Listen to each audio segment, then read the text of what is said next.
1 year to the day after being shot at a GOP baseball practice, Congressman Steve Scalise will be back on the field tonight for the 2018 Congressional baseball game. Republicans and Democrats square off at Nationals Park in Washington. The first pitch is at 7 p.m. And CNN's Phil Mattingly joins us live from Nationals Park. What an emotional night this will be, Phil.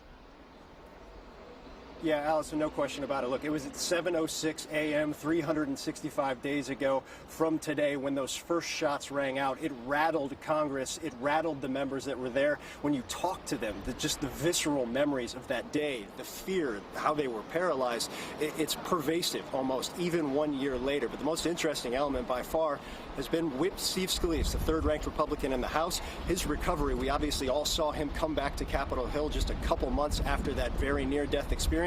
And now, just 12 hours from now, he's going to return to the baseball field as well. Oh, there we go, Rodney. 365 days later, Steve Scalise is back on a baseball field.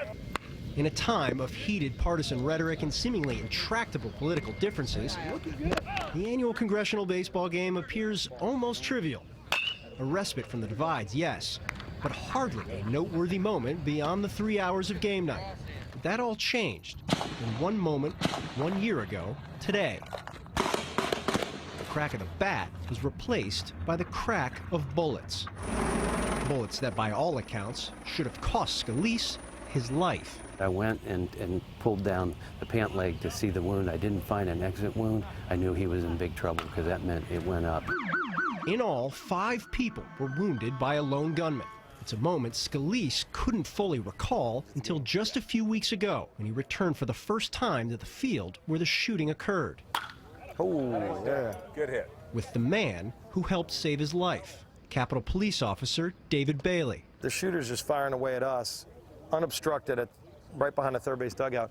He runs out to first base. I'm laying on the ground over there.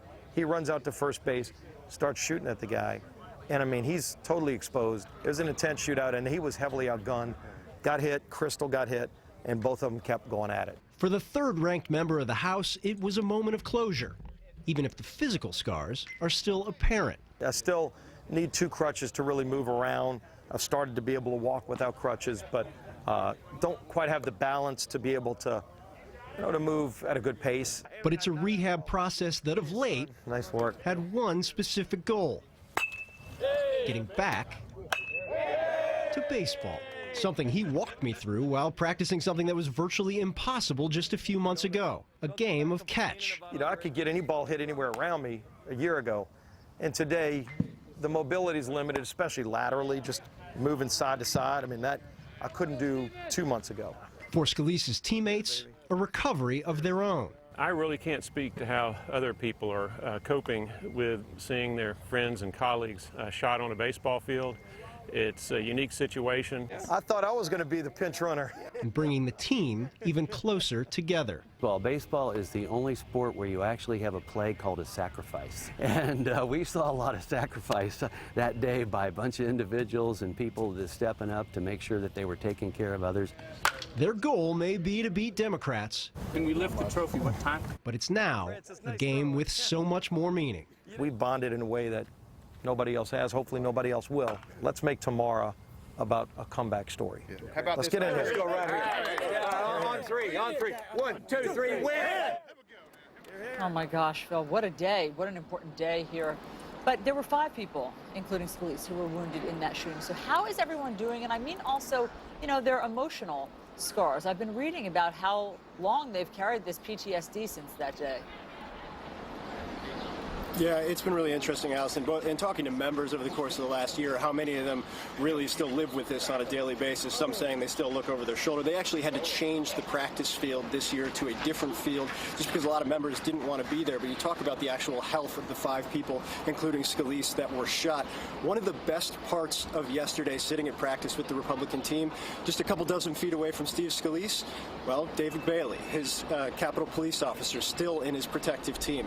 Also there at practice, His Zach Barth, who was shot in the leg, a staffer, he's now healthy. Throwing batting practice, Matt Micah, a lobbyist who a lot of people thought was near death when he was shot in the chest last year. Crystal Griner has also recovered. So everybody physically is back on track. Everybody physically is back on the baseball field. But I think you mentioned probably the most important part, Allison. There's still a lot that people need to get over on the emotional side of things. But as Congressman Scalise told me, tonight will be a big part in closing that circle in what has been, I think by some accounts, an awful year, and certainly by a lot of accounts, a year that has brought people a lot closer together. Wow. Okay, Phil, we'll be watching, obviously, everything that happens tonight. Thanks so much for previewing it with us.